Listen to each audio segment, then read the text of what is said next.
Bueno, pois despois do vídeo tan breve que fixen sobre personaxes, imos continuar como xogar a D&D.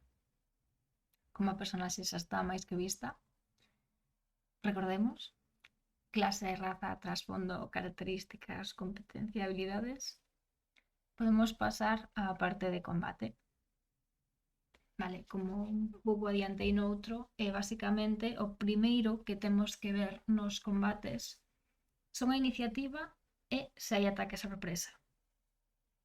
A iniciativa é simplemente tirar un dado de 20 e sumarlle o modificador que teñamos na ficha ali posto en iniciativa, que habitualmente corresponde co que teñamos en destreza. Todo o mundo que vai a participar no combate, criaturas incluídas, tiran o dado de iniciativa e simplemente quen saque máis iría primeiro. E sería un combate por turnos, como nos Final Fantasy, e cada quen pois vai indicando que quere facer. Pode ser que un dos grupos, o rival ou o propio, queira facer un ataque sorpresa e que outro non o agarde, ou si. Se un grupo non agarda este ataque sorpresa, o que se vai facer é que o grupo que intenta facer o ataque sorpresa fai unha tirada de sixilo, unha tirada activa, e o grupo que pode recibir a sorpresa simplemente usaría a súa pasiva, porque non están activamente buscando perigos ou estando pois atentos. Se a tirada de sorpresa, é dicir, se a tirada de sixilo é mellor que a percepción pasiva, non os detectan e, polo tanto, hai un ataque sorpresa. Ataque sorpresa o que significa é unha ronda extra. Pode ser que nun grupo alguén teña unha percepción pasiva alta, pois un 15, e o outro grupo pois tire unhas tiradas de sixilo pois 14. En cambio, o resto do grupo pois ten ao mellor 9, 10, 12. Todo o grupo estaría sorprendido, salvo esa criatura, sen máis. Nun ataque sorpresa, as criaturas sorprendidas non poden facer nada, simplemente reciben. Non poden atacar, non poden reaccionar, vale? Sobre todo reaccionar, porque moitas veces pensamos, pois uso a miña reacción para contraatacar ou facer un ataque de oportunidade ou poño un escudo. Non podes, estás sorprendido e non podes. Esa é a forza do ataque sorpresa, que quen está en estado de sorpresa, pois non pode facer nada. Entón nada, simplemente unha vez pasa ese turno, se aplicarían as iniciativas normais, e aí sí que podería todo o mundo pois a reaccionar e facer o que teña que facer. Normalmente nos combates hai a propia acción, a acción principal, que normalmente é ataque, despois pode, se a personaxe ten a posibilidade de utilizar unha acción adicional, hai conxuros que xa indican que son acción adicional. Se usas combate a 2 armas, pois coa segunda man pode ser un ataque, unha acción adicional. E logo hai movemento. Eses son o máis básico. E logo, fora propiamente do teu turno, digamos que hai un turno global no que facemos toda a ronda de iniciativa e logo o teu propio turno, o teu propio espacio. Dentro de todo ese turno, de entre o teu turno e o teu seguinte turno, ti podes gastar ademais a túa reacción, que imos ver un poquinho que podemos facer agora no combate, vale? Antes de entrar nas propias tiradas de combate e demais, vou comentar unhas poucas opcións máis que se poden facer durante o combate. A acción preparada, imaginadevos pois que o inimigo está oculto, que non sabemos moi ben se esas palabras que nos está dicindo indican que nos vai atacar ou non, pero estamos á espreita. Entón, pois, declaramos que preparamos a acción. Isto quere dicir que vamos a poñer unha condición, un detonante, e logo a consecuencia, que podemos despois facer ou non. E gastaríamos para iso a nosa reacción. Por exemplo, digo, vendo unha situación na que un conde pois nos está amenazando sutilmente e non sabemos se nos vai atacar ou non. Entón podo dicir, se vexo que o conde leva a man a súa espada, eu boto a correr e saio pola porta. Ou uso o meu conxuro de prestidigitación para facer que todas as antorchas se apaguen. É dicir, hai un desencadeante. Eu non fago nada nese turno máis que quedarme atenta. E se dá o caso entre ese turno meu e que me volva a tocar que o conde fai o que eu puxen como desencadeante, me din, pois o conde está levando a man a espada. Eu podo dicir, pois uso a miña acción preparada, é dicir, apagaría todas as antorchas e quedaríamos a oscuras, ou decido que ao final non a quero facer, vale? Esa sería a acción preparada. Podería ser correr, non podo facer algo moi elaborado, vale? Ten que ser algo básico, unha acción rápida. Non podo dicir, bueno, pois corro ata a porta, levo a todos os meus amigos comigo, pecho a chave, non, algo rápido. Outra opción pode ser que eu estea rodeada e o meu grupo estea lonxe ou que sexa, me estea apuntando todo o mundo a min e vou ver que vou morrer, entón podo utilizar a acción de esquivar, é dicir, non ataco nese turno, gasto a miña acción principal en esquivar, que quere dicir que estou preparada e atenta a todos os ataques que me van a caer e, polo tanto, todos os ataques que me van a usar pois van a ser en desvantaxe, que está de baixo vou explicarlo logo. É dicir, iso, estaría atenta para protexerme. Despois temos axudar. Pode ser que os meus ataques non sexan demasiado fortes, pero os da miña compañeira guerreira sí. Eu quero facilitar que ela golpee, sacrificando o meu turno e na contra de atacar, decido axudala. Por exemplo, se está apuntando a un orco que está ao meu carón, eu podo intentar distraer a ese orco para que cando el ataque lle sea máis sinxelo e ela atacaría con vantaxe a ese orco. Logo, como veramos antes, outra cousa que podo facer é tratar de ocultarme. Vale, pois é unha ocultación fácil, é dicir, pois me poño detrás dunha parede e xa non me poden dar. Podo meterme detrás dun arbusto e aí xa intentar ocultarme, pero sobre todo, antes de empezar un combate, se creo que non me viron, podo intentar ocultarme ben para que non me vexan e logo poder facer un ataque que se é nunha posición oculta. Probablemente xa en vantaxe, sempre que o máster estea de acordo, porque non saben onde ven ese ataque, non o agardan, vale? E aí sería facer unha tirada de sigilo, non sempre, pero case sempre. E logo está o uso de obxetos, vale? Isto un pouco... Temos unha acción gratuita, vale? De uso de obxeto, pero de interacción con o obxeto moi rápida. Por exemplo, mentras estamos no turno de combate, pois nos movemos e resulta que no medio hai unha porta que non está pechada con chave ni nada, podemos abrirla e avanzar sen máis. É unha acción gratuita que non nos consume pois a acción principal. Outra pode ser desenvainar, vale? Pero é unha, vale? Se temos o arco posto e queremos guardalo e coller a espada, xa son dúas accións, é dicir, unha delas consumiría a nosa acción principal, polo que moitos másteres eu permito, pois permiten deixar caer o arco, é dicir, non gastas nada, simplemente soltas e só desenvainas. Que pasa? O arco vai quedar aí e logo terías que volver a por el, porque senón non podes cambiar de arma, é dicir, terías que esperar un turno, que tamén se pode facer, obviamente, se queren cambiar. E logo está o uso de obxetos como, por exemplo, dar unha poción. Dar unha poción consume a acción principal. Está así nas normas. Obviamente pode cambiarse e pode poñerse como acción adicional. Pero iso xa, normas propias na mesa. Vale, imos coas tiradas de ataque. Se vos fixades nas fichas, cando se fan automáticamente, traen dúas columnas na parte das armas, que debo ter por aquí, está un poquinho máis abaixo. En esa columna que vemos aí, vale, vedes aí, bueno, teño unhas armas tamén, daga. Se vos fixades nas tres columnas, nombre, bonificador, daño e tipo, temos na primeira simplemente o nome da arma, e na seguinte temos o bonificador, vale, e o modificador de ataque, basicamente.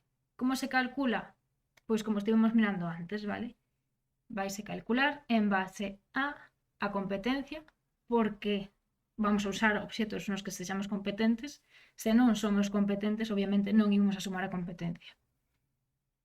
A veces se fai, vale? Eu, por exemplo, teño outra feiticeira que, por razóns da súa historia, quero usar un tridente. Ten 8 de forza, co que a súa forza é -1. E se quere usar o tridente, pois non suma modificador de competencia, porque non ten competencia. co que tiraría o dado e engadiría, estaría -1, vale? Quitaríalle un o resultado co que golpear, é moi difícil. O normal é que usemos un arma coa que teñamos competencia, así podemos sumar o bonificador, e a maiores sumamos destreza ou forza segundo a arma. Noutros casos incluso pode chegar a usarse intelixencia, por exemplo, co artífice, vale? Pero de normal, a daga podes poñela con destreza ou con forza, e a habilidade e o rasgo, perdón, a propiedade sutil das armas. As armas tamén teñen cada unha as súas características, e algunhas permiten escoller destreza ou forza. A daga permite, a machada non o permite, e as armas a distancia pois van con destreza. Entón simplemente sería a competencia máis a característica que corresponda, que será forza ou destreza normalmente, e aquí teríamos pois iso, teño 3 de destreza máis os 2 de competencia máis 5. Esa é a columna do centro. E iso sería que cando queremos facer un ataque, tiramos o dado de 20, sumamos este modificador e en base ao que saia, isto compárase coa CA da criatura inimiga, vale? Se eu tiro un dado para atacar a unha criatura que teña 15 de CA, teño que alcanzar 15 ou superalo, vale? Se igualo, tamén golpeo. Que consigo golpear? Que fago agora? Se vos fixades aí, non se le moi ben, pero bueno, pon o dano. Pon un de 4 máis 3 perforante, vale? No caso da daga. Aquí é cando cambiamos de dado, vale? Aquí tiraría un dado de 4, que son os trianguliños, e simplemente sumaría o máis 3. Por que máis 3? Porque o que teño de destreza, vale? Usa esa mesma característica que se usa para o modificador. A diferencia é que aquí non se suma a competencia, vale? É o mesmo. Usamos para utilizar o ataque destreza ou forza, para a tirada de ataque e para a de dano, o mesmo. E só na ataque usamos tamén a competencia. E simplemente iso, asumindo que fagamos unha tirada de ataque con un arma, pois unha daga ou un arco ou o que sexa. No caso de que usemos conxuros, vai depender de que características estamos usando, que clases sexamos ou que nos indique a raza. Por exemplo, se somos magas, o conxuro vai ser tamén competencia, porque como magas somos competentes, e logo usaremos intelixencia. Como feiticeira para un conxuro, pois engadiría a miña habilidade de carisma, vale? Iso normalmente na ficha tamén o pon, vale? Aquí tedes característica máxica carisma, salvación de conxuros e o bonificador de ataque. Esta clase, esta raza non son das que combinan ben, normalmente es 15 de base, entón eu tería máis 4, vale? Para golpear cun conxuro de ataque. Cando non un conxuro de ataque, é dicir, os conxuros de ataque, pois, o típico que lanzas unha bola de lume, neste caso de xeo, porque é unha feiticeira de xeo, lanzarías, pois, o conxuro de xeo, apuntas e disparas, e xa está, como un arma. Pero hai outro tipo de conxuros, que non sei se teño algún por aquí, de rayo de escarche ou de ataque, que o que implican é que sexa outra criatura a que intente esquivalos.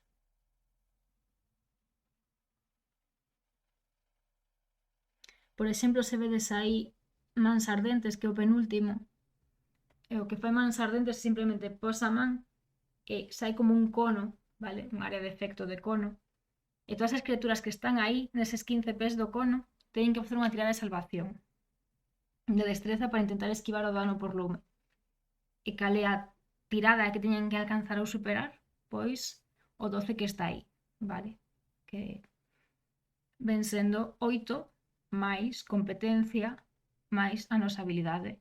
No meu caso, que é o máis 4 que está aí, basicamente. O que teñades no bonificador de ataque máis 8 vai ser o CD de salvación de conxuros, que é o número que teñen que superar para conseguir esquivar o ataque. Moitas veces nos conxuros, aínda que superen o ataque, nos conxuros que consumen maxia, que non son trucos, aínda que se supere reciben a metade de dano. Vale, entón nada. Sería iso simplemente, a diferencia cos conxuros. Estas serían as tiradas de ataque. Hai que ter en conta que non é o mesmo un ataque corpo a corpo que a distancia. Un ataque corpo a corpo, pois non nos vai quedar outra que estar a 5 pés ou 10 pés, por exemplo, se usamos unha lanza ou unha pica, que poden ter máis alcance e poderíamos atacar máis distancia, pero se considerarían corpo a corpo, vale? A partir de aí, neste caso, si teño a ballesta, pero non te importa o rango. As armas a distancia indican 2 rangos para poder golpear. Creo que o que ten máis rango é o arco, pero hai moitos tipos de armas. E teñen 2 valores en alcance. O primeiro valor é o rango no que podemos atacar sen problema. Vale, vou buscar o arco por se acaso ali. Arco corto, por exemplo.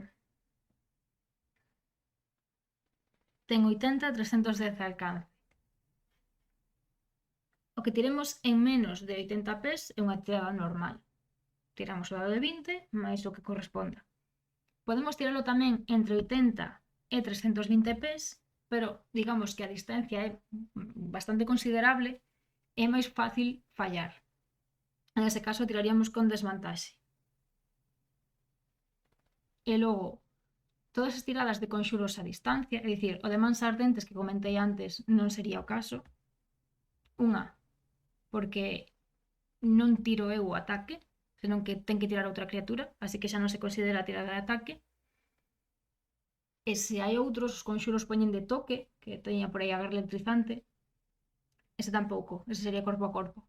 Pero os que son a distancia, se estamos pegadas a unha criatura inimiga, vale, non ten por que ser a que estamos atacando unha calquera, non nos van a deixar concentrarnos no noso conxuro aí, non, van estar aí intentando interrompernos, molestarnos, polo tanto, cando utilizamos un arco ou un conxuro a distancia para atacar a outra criatura e temos unha inimiga preto, van nos molestar. E iso tamén nos vai facer atacar en desvantaxe. Polo tanto, que é atacar en desvantaxe ou en vantaxe? É algo moi sinxelo. Facemos 2 veces a tirada de ataque. Tiraremos 2 dados de 20. Nos 2 casos sumaríamos o modificador que corresponda coa competencia, se corresponde. E no caso da vantaxe quedamos co máis alto e no caso da desvantaxe quedamos co máis baixo. Simplemente sería iso. A nivel de golpear ou non, obviamente é bastante importante contar con vantaxe ou desvantaxe. Logo a maiores hai un montón de aspectos que poden terse en conta en combate, pero bueno, por comentar algún, está a cobertura. Se uso unha criatura pequena e me escondo detrás de algo relativamente grande para min ou detrás de outra criatura aliada a miña, golpearme a min, pois se me cubren totalmente vai ser imposible, salvo que haxa conxuros que eviten iso, ou se me oculto parcialmente, a miña CA vai aumentar temporalmente. Se eu me cubro medio corpo, pois terei unha CA máis alta. Según canto cubra, nos aumentan máis 2 ou máis 5 ou xa totalmente cubertas e non hai forma de darnos. Logo tamén hai normas opcionais, por sacar unha na que o meu grupo final mirou, que é a do flanqueo, que é bastante obvia, bueno. É simplemente se a criatura inimiga está entre dúas aliadas que a están atacando, é dicir, unha adiante e outra detrás, ou ao lado, é dicir, en diagonal coinciden, ou unha adiante da outra, ou creo que tamén, esta non estou usando, se hai máis de 4 criaturas rodeándoa, tirarían en vantaxe, vale? Porque se ti estás atacando por un lado e outra está por detrás molestando, pois ten sentido que che sexa máis fácil atacala. Obviamente, cando se aplican estas normas, o lóxico non é aplicalas ao grupo, senón tamén ao grupo inimigo. Aquí, sobre todo, basicamente, iso, as máis básicas. As tiradas de salvación xa as comentei. Son os dados que temos aí na ficha que poñen aí debaixo tiradas de salvación. Noutros dados está con un escudiño. E basicamente, simplemente, en algunhas delas temos competencia e senón simplemente a tirada de característica básica, con as habilidades. E o que faríamos, pois, para intentar evitalo, sumar simplemente o que teñamos aí na tirada de salvación. Vale. Seguimos co combate. As tiradas de dano, que xa se expliquei un pouco, hai que ter en conta, a niveis baixos non é moi importante, pero logo sí, cando vamos conseguindo máis habilidades, as tiradas de dano indican que dano é, se vos fixastedes antes, no arco coa flecha indicaba dano perforante, hai dano cortante, hai dano contundente, e logo os danos elementais tamén, pois frío, lume, trono, hai tamén dano celestial, digamos que o radiante, necrótico, hai moitos tipos de danos. E hai criaturas que poden ser resistentes ou vulnerables, como pon aí debaixo. No caso de que unha criatura sexa vulnerable a un dano, o dano que recibe dese ataque duplícase, vale? E no caso de ser resistente, divídese. Non son acumulables, vale? Se es vulnerable a diferentes efectos ou algo así, non vas acumulando. Non se multiplica por 4, non cae por 2 ou entre 2. Non está aquí posto, pero tamén poden ser inmunes, é dicir, o dano non lles afectaría para nada. E tamén poden absorber algún tipo de dano, é dicir, curarse. E ademais de selo a danos, tamén pode ser a estados. Por exemplo, unha criatura que teña vista cega, pois non sei, unha toupa, que non usa a visión, anda que a cegues non lle vai afectar, entón é inmune ao estado cegado. Igual que unha criatura fantasma é inmune a ser derribada, porque non vai haber forma de derribala. Entón, ademais dos tipos de dano, moitos ataques tamén poden provocar algún tipo de efecto. Igual é interesante saber que en D&D o efecto do veneno non é como en moitos xogos que cada turno vas recibindo X de dano. Non, aquí o efecto de veneno é que estás como mareado, como... De feito, te pode pasar, se bebes moito en D&D e acabas en estado borracho, pasarías a estar a estado envenenado, e aí o que faría o efecto sería que tiras en desvantaxe, non te atopas moi alá. E bueno, temos aquí as pifias e os críticos.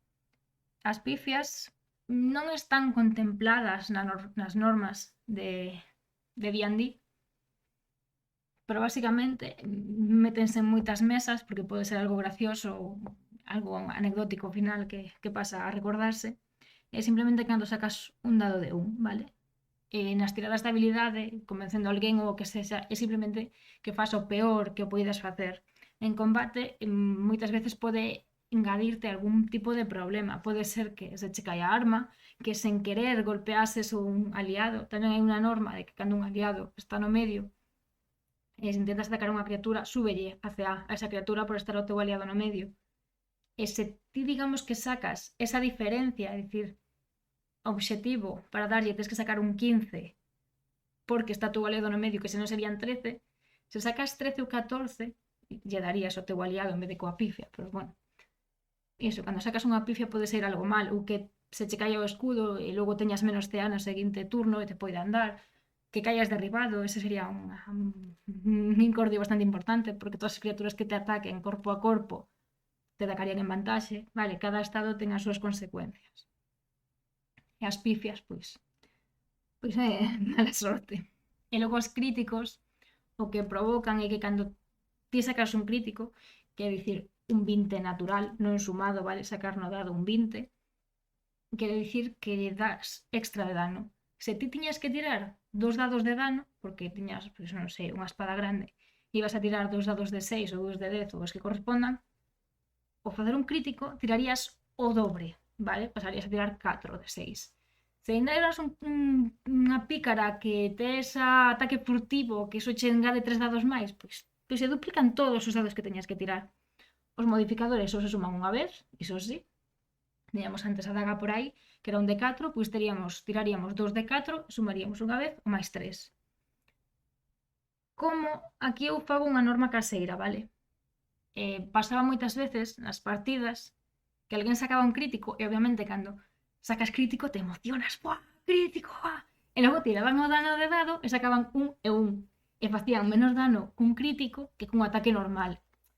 E iso decepciona. Entón, o que fixen é implementar que simplemente un dos dados é automáticamente o máximo de dano, vale? De forma que coa daga no meu caso, tirarían un dado de 4, sumarían o máis 3 de destreza, e aparte o 4 do dado máximo. Se xa estábamos falando antes de 2 de 10, pois tirarían 3 de 10 e terían un de 10 automático. A niveis baixos notase moito, porque iso che poden sair 2 dados malos, non faz nada, pero a un nivel alto é moi pouco probable que che saia todo un. Entón, aí engadir un dado máximo, un só, non é moi relevante, non fai o que o dano sexa brutal. É dicir, nestes niveis probablemente daría igual, non parece que afecte moito, pero en niveis baixos sí que notas que un crítico é un crítico, vale? E obviamente, para as criaturas rivais, o mesmo. Se fan crítico, todos teñen xogadores fríos. E basicamente, iso son pifias e críticos. En combate non... O sea, en combate é un crítico, pero cando é unha tirada de habilidade, vale?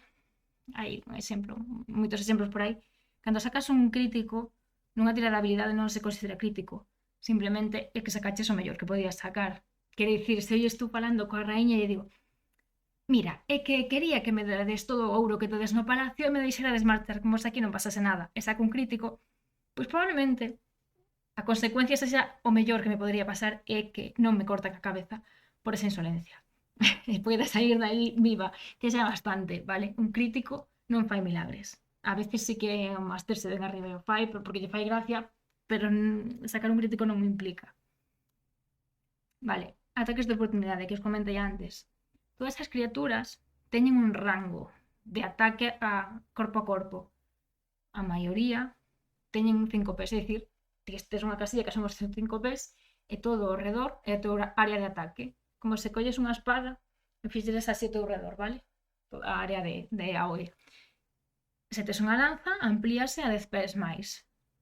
Se ti estás nun combate con unha criatura e esa criatura intenta fuxir, vaiche dar a espalda nalgún momento, vaiche afastar desa área que te tiñas controlada. Nese momento podes aproveitar para darlle un ataque pola espalda, que é o que se chama ataque de oportunidade. En xeral, ese ataque vai ser coa arma que teñas na man, vale? Non, pois agora aproveito o collo, incluso cos conxuros non podes facelo salvo que se especifique o contrario nalgún rasgo. Sería coa arma, na que tiña antes, pois teria que ser coa daga. Bueno, se non tes ningún arma na man, pois iso se dá, pero non vou cambiar de arma. Entón ese sería o ataque de oportunidade. Pode evitarse? Sí, pero tedes aí ao lado de destrabarse.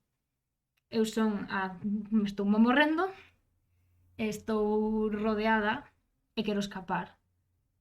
E se me usan ataques de oportunidade como me estou morrendo, pois non vou ir moi lonxe. Entón o que vou facer é destrabarme. Sacrifico a miña acción principal ou a uso para destrabarme e dicir non ataco, simplemente me escapo. Que quere dicir destrabarse? Que me aparto dos inimigos tendo en conta e tendo un especial cuidado en evitar que me golpeen. Non hai tiradas de vantaxe nin nada, simplemente non me dan, vale? Vou co suficiente cuidado para que non me dean, pero non podo facer un ataque. A pícara ten a posibilidade de usala como acción adicional, por exemplo, vale? É unha opción importante a ter en conta. E os ataques de oportunidade pois son bastante interesantes. Temos que ter en conta que o ataque de oportunidade consume reacción, vale? Que, por exemplo, no caso de antes dixemos que se collía a espada ou o conde, pois atacábamos na acción preparada. Se tivera pasado iso, agora non nos quedaría para facer un ataque de oportunidade. Ou ao revés, vale? A reacción é esa parte do noso turno que podemos usar noutros. Eso se a habilidade non lo permite. Vale, os estados xa os estiven comentando un pouco. Vale, está aí a páxina. Aí hai unha chea, vale? Hai cegado, hai envenenado, hai... E aí tamén pon a parte agotamento. Pois é mala páxina. Que son varios niveis... vale, mira, outros estados pon invisible, ensordecida, agarrada, cada un indica pois, os efectos que provoca. E un dos máis interesantes é o de agotamento, exhaustion, que ten varios niveis. Poden vir por moitas causas. Un bastante obvio é pois pasarse un día inteiro sen dormir nada, provocaría que fixera o grupo unha tirada de constitución e quen a falle, pois menos de 10, tería que... perdería ou gañaría, neste caso, un punto de agotamento. En cada nivel pues, se van aproximando un pouco máis a morte. No primeiro nivel, digamos que estarían como envelenados, que todas as tiradas que farían serían con desvantaxe as de habilidade, non as de ataque. Despois, no seguinte nivel, pois se reduciría a súa velocidade á metade. No seguinte sí que tamén en combate, tanto en tiradas de salvación como en ataques. Logo se reducen os puntos máximos á metade. Os puntos máximos, quer dicir, o que di o nome, vale? Non son os que temos actualmente. É dicir, aínda que nos curasen de todo, se nos poderían curar ata metade. É dicir, como se a nosa subsistencia, a nosa vida, a nosa existencia se reducise a metade. Como se recuperan? Para recuperar os estados de exhaustión hai que facer un descanso longo. Despois dese descanso longo, podemos recuperar un nivel de exhaustión. Se tiñamos 4, pois haberá que facer 4 descansos longos.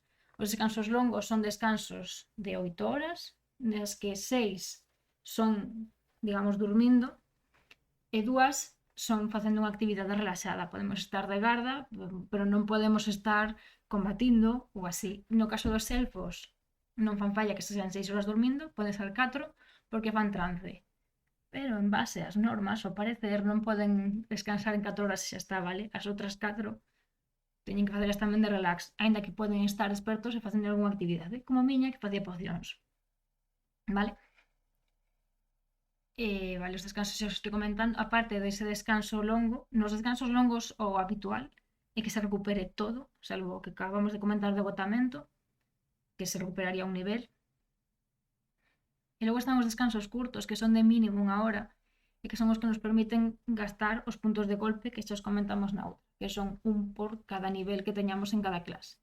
Se temos multiclase, pois temos un dado 12 por ser bárbara, un dado de 6 por ser feiticeira, e gastamos o que consideramos e todos consideremos. Pois son para recuperar vida entre descansos longos. E creo que non hai máis descansos. Logo sí que hai habilidades e demais que obviamente permiten aproveitar mellor eses descansos. E logo están as tiradas de vida e morte. E como morremos en D&D? Durante un combate, ou fora del, podemos chegar ao punto de ter 0 puntos de vida. Se nun ataque, nun só ataque, digamos que nos dan volta a vida, teñamos o que teñamos. Se poñemos que temos 20 de vida máxima, vale? E nos fan un dano de 30, se a vida actual que tiñamos nese momento era 10 ou menos, é dicir, se restamos, acabaríamos con menos 20, damos ya volta a vida, a morte sería instantánea, vale? Morte automática. Non hai nada aí para intentar sobrevivir. Se en cambio nos quedamos a menos 9, a menos 8, a menos o que sexa, pasaríamos a ter 0 puntos de vida e a estar inconscientes. Se logo, é dicir, non mantemos os menos 15 ou o que sexa para logo seguir restando, non. Pasamos a 0 e xa está. Ten que ser, para a morte instantánea, un golpe que nos dé a volta a vida. Temos que conseguir en negativo, ter o total da nosa vida en negativo, tras restar o que nos quedase de vida, vale? Se tivésemos toda a vida chea e temos 20, pois para pasar o negativo teren que darnos un golpe de 40. Pero se temos un de vida, como 21 xa nos chegaría porque xa estaríamos en menos 20, vale? Quero que se entenda, non é que se xa unha pesada. Logo, nos quedamos inconscientes a 0 puntos de vida. Obviamente, se alguén nos reanima, sería maravilloso e perfecto. Se conseguimos un punto de vida, en da que só sexa un, xa, obviamente, digamos que nos recuperamos un pouco, volvemos a ser conscientes, podemos respirar, sobrevivir, escapar e o que faga falla. Se ninguén nos dá unha poción ou nos cura, poden acercarse, utilizar a tirada de medicina, sacar un 10 ou máis e estabilizarnos. Seguiríamos inconscientes, pero digamos que a nosa vida non correría peligro. En cambio, se ninguén nos ven a axudar, en cada un dos nosos turnos faremos unha tirada de vida ou morte. Tiramos un dado de 10, que non se lle... de 10 non, de 20, o que non se lle suma nada, e se sae 10 ou máis gañamos un éxito, e se sacamos menos, pois un fracaso. Vale? Vou poñer por aquí, xusto non se ve. Vedes aí ao lado dos dados que hai uns circuliños. Vale, neses circuliños pon éxitos e fracasos. Sacamos máis de 10, un éxito, e vamos chequeando. Se chegamos a 3 éxitos, estamos estables. A nosa vida non corre perigo, pero seguimos inconscientes. Nese caso, tiraríamos un dado de 4 e o que nos saia son a cantidade de horas que tardaremos en conseguir un punto de vida, vale? Unha vez que nos recuperamos ese punto de vida, poderíamos facer o descanso longo e as horas empezarían a contar a partir de aí. Que van os fallos. Se chegamos antes a 3 fallos que a 3 éxitos, aquí sí que tamén pasamos a morrer, se non estamos inconscientes. Se nos é un 1, son 2 fallos, vale? Conta como 2 fallos. Se nos sae un 20, recuperámonos espontáneamente, vale? Conseguimos un punto de vida, porque sí. Porque somos así. Así que nada, recuperamos un punto de vida e estaríamos a salvo, digamos. Se nos atacan mentras estamos facendo tiradas de vidas ou morte, conta como un fallo. Así que se aproveitan para acoitelarnos mentras estamos nese estado, pois é probable que morramos.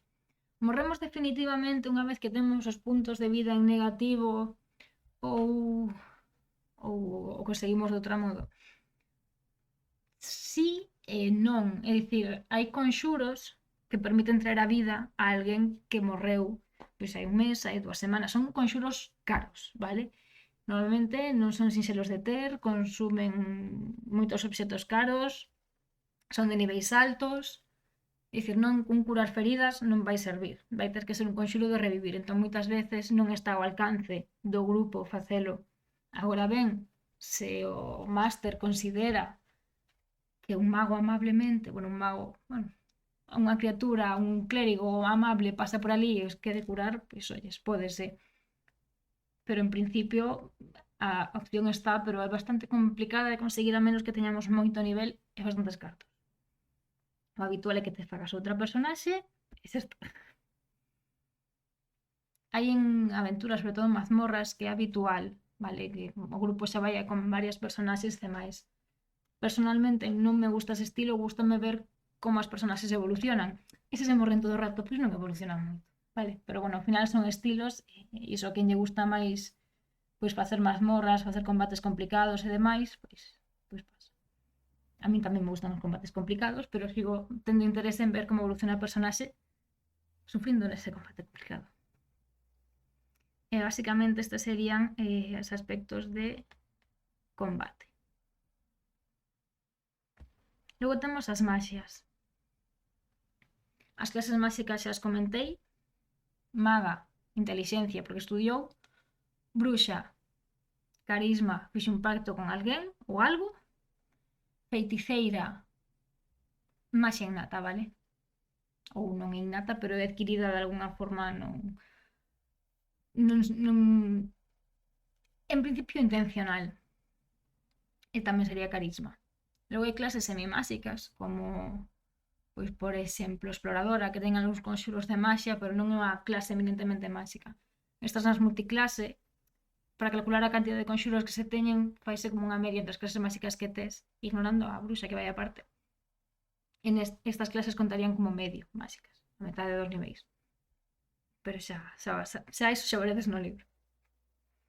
Vale, os conxuros, tens que fixarmos na clase que collades, se pon que os que tedes son conxuros coñecidos ou preparados. Coñecidos quere dicir que son uns conxuros que ti aprendes a subir de nivel e os que escolles son os que son. Fin. Se son preparados, digamos que ti tes unha lista de X e en cada descanso longo podes cambialos. Pois de 15, pois agora me convence máis este cambio, non sei que se son coñecidos non os cambias ata que subes de nivel. É dicir, normalmente cambias un se queres e adquires máis. En cambio, son preparados, podes cambialos. Se son a maioría de clases que teñen preparados, teñen toda unha lista total para a súa clase e de aí escollen. No caso de magos, son especiais, teñen un libro de conxuros e nese libro de conxuros teñen unha cantidade de conxuros, poden ir engadindo máis, aparte de subindo de nivel, comprando e copiando de pergaminos, ou topándoos por aí, pero vamos, teñen que pagar. E deses que teñen no libro poden preparar X. En cada descanso poderían cambiar os que teñen. E aparte, no caso dos magos, se teñen conxuros rituais no libro, poderían usalos ainda que non os teñan preparados. No resto das clases, pois teñen que teros preparados. En D&D, polo menos na quinta edición, non hai puntos de maná ou outro tipo de forma de cálculo de magias. Nesta hai o que se chaman espacios de conxuro, que tamén veñen indicados por a clase. Os espacios de conxuro teñen niveis. E ti podes tes conxuro de nivel 1, conxuro de nivel 2, o que sexa, espacios de conxuro dos correspondentes niveis. Obviamente, podes usar un conxuro dun nivel do correspondente espacio de conxuro. E podes usar un espacio de conxuro superior para usar un conxuro inferior. Algúns conxuros inferiores, se se usan con un espacio superior, pois a máis dano ou teñen máis efecto. Outros non, pero podería usarse. Obviamente non a inversa. Un conxuro de nivel 2 non se pode usar con un slot, un espacio de conxuro de nivel 1. É simple. Logo temos as escolas, vale, que isto sí que non me sei de memoria. Cada escola de maxia teñen, pois, un tipo de actividade, un tipo de efectos que son os que traballan. Os vou comentar un pouco por riba para que vos soen, porque as clases de mago pois, poden especializarse nas diferentes escolas. Por exemplo, temos a abxuración. Esta podedes imaginala como as típicas cúpulas que facía de enerxía Jim, vale, para protexerse coa mente e demais, as típicas de protección.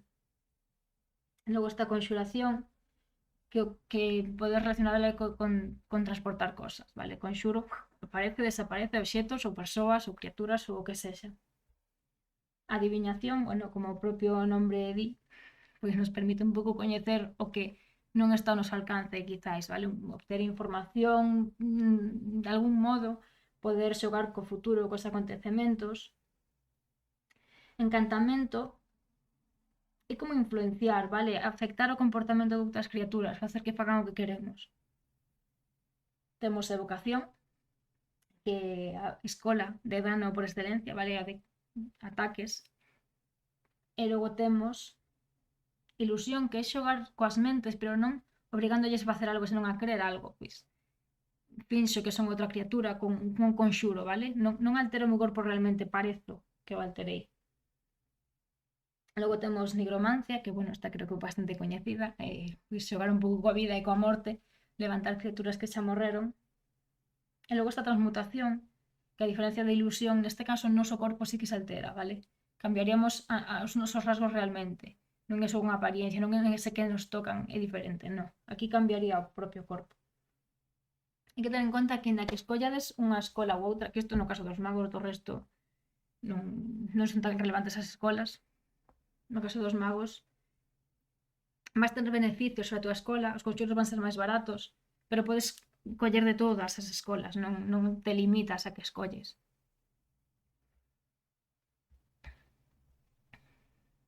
Como dixemos, hai niveis, hai que ter en conta que moitas veces a xente se confunde.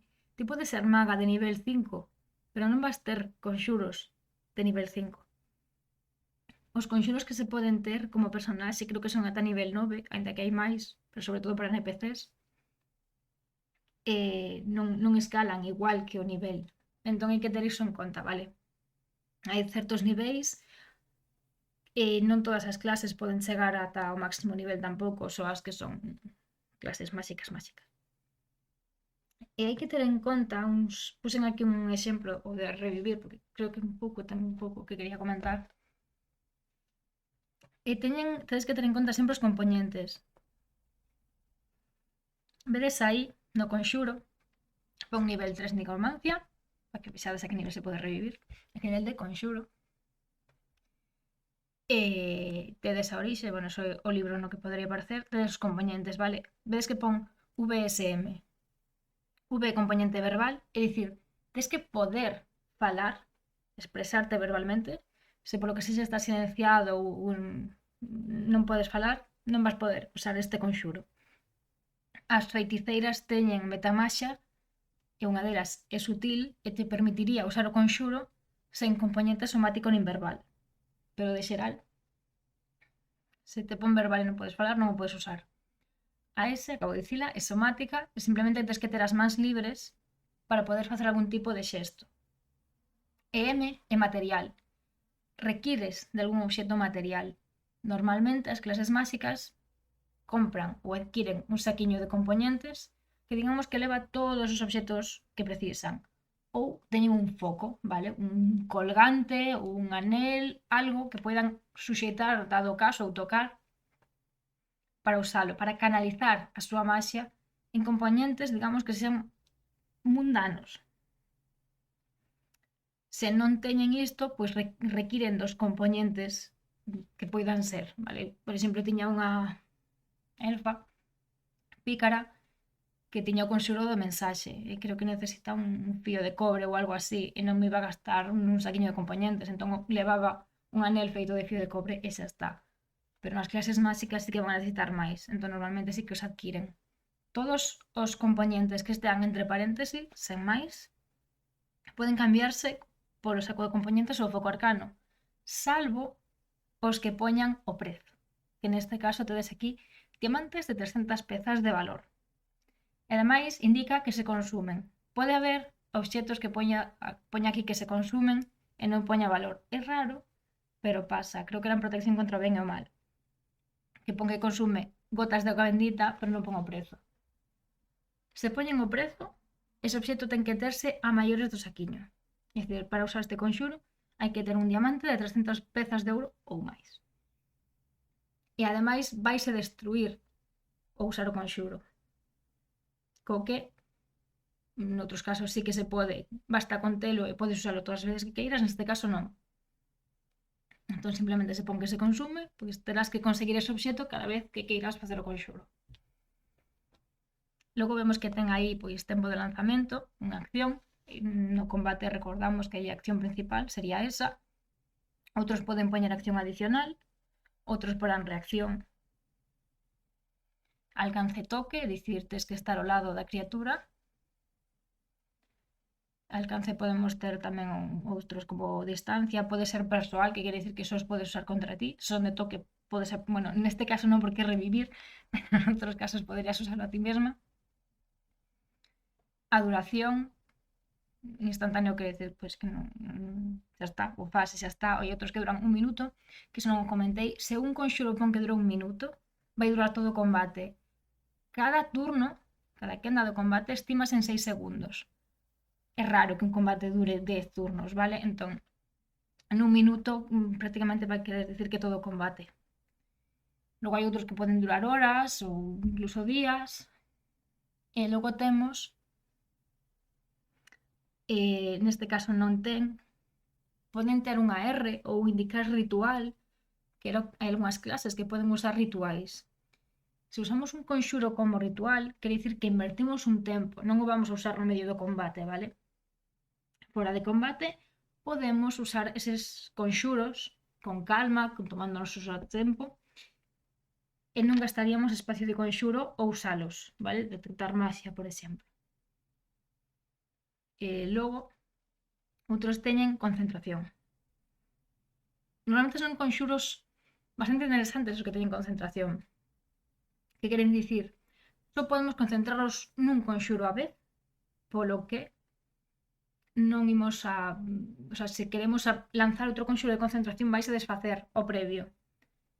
Tamén, se nos atacan mentre temos un conxuro de concentración activo, iso pode, se nos provocan dano, pode desconcentrarnos. O que quere dicir que imos a ter que facer unha tirada de salvación de constitución. Contra que? Pois vai ser sacar 10 ou máis, ou se nos fixeron un dano importante, é dicir, por exemplo, nos fixeron 30 de dano, a metade do dano. Neste caso tenemos que superar 15 en vez de 10, vale?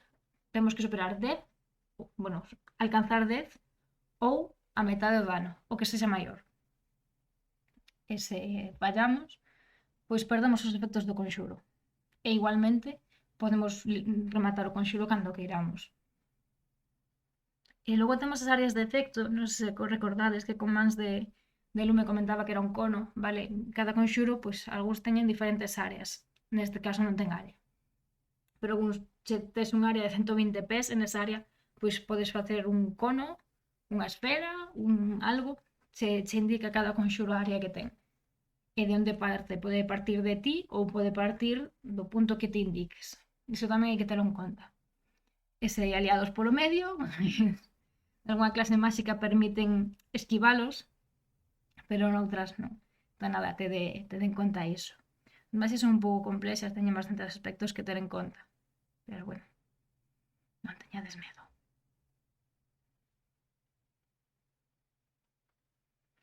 E logo nada, total, xa canto vai, unha hora. Bueno, pois agora xa enchemos con isto, vale? Simplemente ter en conta que non nos podemos limitar polas normas, vale? Hai que ser flexibles. Nas regras veñen maniobras de combate que dos guerreiros sobre todo que nos permiten intentar quitarlle a arma, desarmar ou facer algunhas cousas. Hai dotes en certos niveis, no 4, no 8, 12, nos múltiplos. De 4 temos a opción de coller dote ou mellora de característica. Se a nosa máster nos permite coller dotes, dotes simplemente son como un rasgo máis, vale? Pois hai o rasgo móvil que nos dá pois, máis pés de movimento e nos facilita destrabarnos. Hai moitas dotes, nos permiten usar armaduras máis poderosas e demais. Pero a maiores disto, podemos ter unha ocurrencia que non ven escrita, vale? Obviamente vai haber másters máis flexibles que outras, pero por propoñelo. O mellor, pois mira, miña irmá ocurriuselle un día, eu sempre contarei, estaba nunha zona na que había uns lobos encadenados, ela é unha exploradora a abrazar árboles destas, e vi unha especie de ola, de unha onda de auga moi grande, e ela a única preocupación que tiña, a pesar de que esas lobas intentaron matala, pois era salvalas. Entón quixo saltar sobre unha pedra, suxeitalas da correa, das cadeas e intentar elevalas, vale? Iso non ven en ninguna norma. Iso vai depender de ti que permitas que o poida intentar ou non, vale? Que o intente non quer dicir que vai a conseguir ainda que saque un 20, vale? Ela por pedir, pois pede, pero despois paso que podes. Logo sabe un crítico, hai que dicilo. E conseguiu axudar as lobas, ainda que non dunha forma tan espectacular como quería. Así que nada, iso, un pouco de flexibilidade, de ainda que esas normas, se vos ocurre algo que saia de aí, podedes propoñelo. A subida de nivel vai en base a experiencia, está posto canta é, pero sube bastante, creo que do nivel 1 ou 2 son 300, logo 900, vai escalando, vale? Exponencialmente. E logo hai multiclase, non todos os máster permiten, e ten requisitos, vale? Tes que ter un mínimo de 13 en certas características para poder coller certas clases. Por exemplo, creo que para coller monxe tiñas que ter mínimo 13 en destreza e 13 en sabiduría. Depende, o sea, a súa habilidade, a súa característica principal, basicamente, ou características principais, van a requerir ter un mínimo de 13. Obviamente hai que ter cuidado porque pode ser, por exemplo, unha bárbara clériga que teñer un grupo, se es bárbara, estás en modo rabia, non podes usar conxuros, co que hai algúns rasgos con outros que se pelexan, aínda que outros se poden apoiar. Hai unha cuestión que hai que valorar aí, pero pode darlle moito sabor, claro. E logo, bueno, ten en conta iso que hai un contido oficial, moito contido oficial, pero despois tamén hai caseiro que pode ser moi interesante, pode cubrir as necesidades que teñades. Pois, o mellor vos gusta un sistema de críticos que non é moi elaborado, moi sinxelo de aplicar. E logo nada, pode haber adaptacións que en cada mesa se apliquen polo que sexa. Hai mesas que non se permite certa raza porque non encaixa coa historia que se está a contar, ou hai mesas nas que se cambia algún tipo de norma, vale? Tiña unha mesa na que se permitía a triple desvantaxe ou a triple vantaxe. Pois mira, un pouco de todo. E logo recordade que o que importa, tedes que fiarvos a palabra de máster. Se vos di que non se pode, non se pode. Non tedes que estar retrucando na mesa, nin nada. Pode comentarse despois, pero a clave é confiar en que se estades xogando con esas persoas é porque ides a pasalo ben e que a súa intención non é fastidiar a ninguén, vale? Senón, pois manter unhas normas e un sistema de xogo. confiade na vosa máster. E logo nada, as recomendacións xerais, pois basicamente que vos respetedes entre toda a mesa. Ao final é un xogo importante, pois e que o que pasa no xogo quede no xogo, que vos respetedes, diferenciar xogo da realidade. Se vos rouba unha personaxe non vos está roubando a vosa colega, vale? Que a veces parece unha tontería dicilo, pero a veces pasan cousas, vale? E logo, pois, se vos comprometedes a unha mesa que é de largo prazo ou o que sexa, e queredes xogar todas as semanas e non podedes avisedes e que non fagades feos e que sabedes que non ides poder seguir, pois haberá que avisar e sair da mesa. Pero o compromiso é importante. Hai moitos másteres que deixaron de selo por falta de compromiso das mesas. Por sorte non o vivín e espero que así sexa. E logo sempre está bonito que se valore o tempo que dedican, sobre todo o máster ou a máster, a preparar as partidas. E por lo demais, nada, procurade que na mesa ten que disfrutar todo o mundo, máster incluída. Así que nada, xa non vos dou máis abrazo. Moitas gracias pola atención e que teñades sorte cos dados.